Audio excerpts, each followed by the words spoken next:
नमस्कार, मैं हूं अंकुर और आप देख रहे हैं सत्यहिंदी.com। आइए एक नजर डाल लेते हैं अब तक की सुर्खियों पर।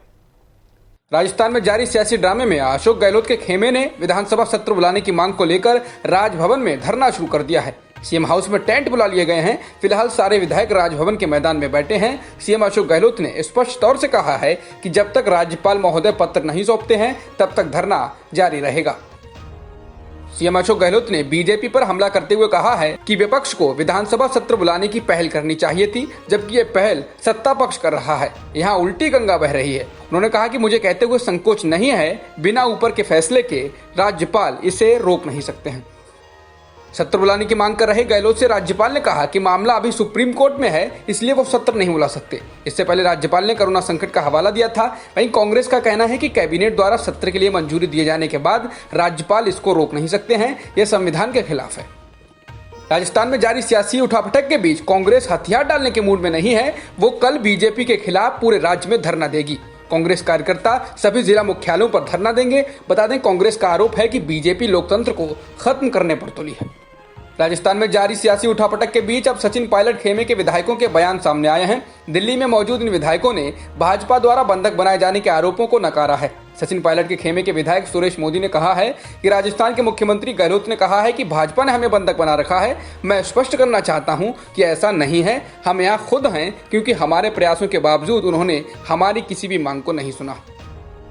सचिन पायलट और कांग्रेस के अन्य बागी विधायकों को हाई कोर्ट से बड़ी राहत मिली है। कोर्ट ने स्पीकर के नोटिस पर स्टे लगा दिया है। अब सारी नजरें सुप्रीम कोर्ट पर टिक गई हैं कि वह इस मामले में क्या फैसला सुनाता है। इसके अलावा हाई कोर्ट ने इस मामले में केंद्र सरकार को भी पक्षकार बना दिया है। अदालत ने यथास्थिति को बरकरार रखने के लिए कहा है। इसका मतलब ये हुआ कि स्पीकर सोमवार तक पायलट व बागी विधायकों के खिलाफ कोई कार्रवाई नहीं कर पाएंगे, क्योंकि सोमवार को इस मामले में सुप्रीम कोर्ट में सुनवाई होनी है।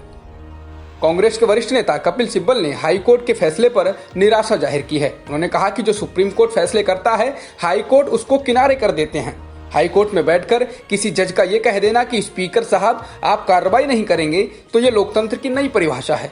अगर हाई कोर्ट ने सुप्रीम कोर्ट का फैसला नहीं मानना है तो फिर वकील बहस क्यों करेंगे? अगर लोकतंत्र की यही परिभाषा है कि जो सरकार कहे सबको मान लेना चाहिए, कोई विरोध नहीं होना चाहिए, तो संस्थाएं क्यों काम कर रही हैं? और ऐसे में जो सरकार कहे, प्रधानमंत्री कहें, उसको मान लेना चाहिए। उत्तर प्रदेश में कानून व्यवस्था लगातार बदतर हो रही है। कानपुर के बर्रा से किडनैप किए गए लैब टेक्नीशियन संजीत यादव की हत्या कर दी गई है।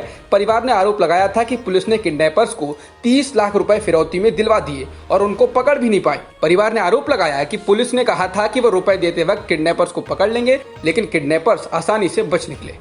कानपुर किडनैपिंग के बाद हत्या के मामले में पुलिस पर लगातार सवाल उठाए हैं, जिसके बाद आईपीएस अधिकारी अपर्णा गुप्ता, डिप्टी एसपी रहे मनोज गुप्ता समेत 4 अधिकारी निलंबित कर दिए गए हैं। बाबरी मस्जिद विध्वंस मामले में बीजेपी के वरिष्ठ नेता लालकृष्ण आडवाणी की सीबीआई की स्पेशल कोर्ट में पेशी हुई। लखनऊ की विशेष सीबीआई अदालत के सामने आडवाणी ने अपने बयान दर्ज कराए हैं। सीबीआई की स्पेशल कोर्ट में सुबह 11 बजे से वीडियो कॉन्फ्रेंसिंग के माध्यम से लालकृष्ण आडवाणी की पेशी हुई। इससे पहले शुक्रवार को मुरली मनोहर जोशी की भी इसी मामले में पेशी हुई थी।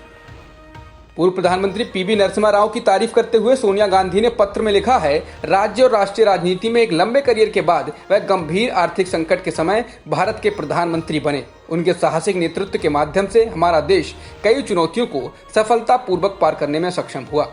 आपको बता दें कि ऐसा पहली बार है जब सोनिया गांधी सार्वजनिक रूप से श्री राव के योगदान को स्वीकार कर रही हैं और उनकी प्रशंसा कर रही हैं। बता दें, आलोचक राव को कांग्रेस पार्टी में अलगाव की वजह भी मानते हैं, जिसके चलते 1996 के आम चुनाव में कांग्रेस की हार हुई थी। भारत में कोरोना के मामले 13 लाख को पार कर चुके हैं। बता दें, शुक्रवार को करीब 50,000 नए मामले आए थे। देश में कोरोना से मरने वालों की संख्या 30,000 से अधिक हो गई है। जॉन्स हॉपकिंस यूनिवर्सिटी के मुताबिक दुनिया में संक्रमितों का आंकड़ा 1,55,00,000 से अधिक हो गया है और मरने वालों की संख्या 6,32,000 से अधिक हो गई है। फिलहाल 95 लाख से अधिक लोग ठीक भी हो चुके हैं। अमेरिका में बीते 24 घंटों में 76,510 नए मामले आए हैं और 1,225 लोगों की मौत हुई है, जिसके बाद राज्य में संक्रमितों का आंकड़ा 40 लाख को पार कर चुका है और मरने वालों की संख्या 1,44,000 से अधिक हो चुकी है। अब तक की खबरों में इतना ही। बाकी खबरों के लिए बने रहिए सत्यहिंदी.com के साथ।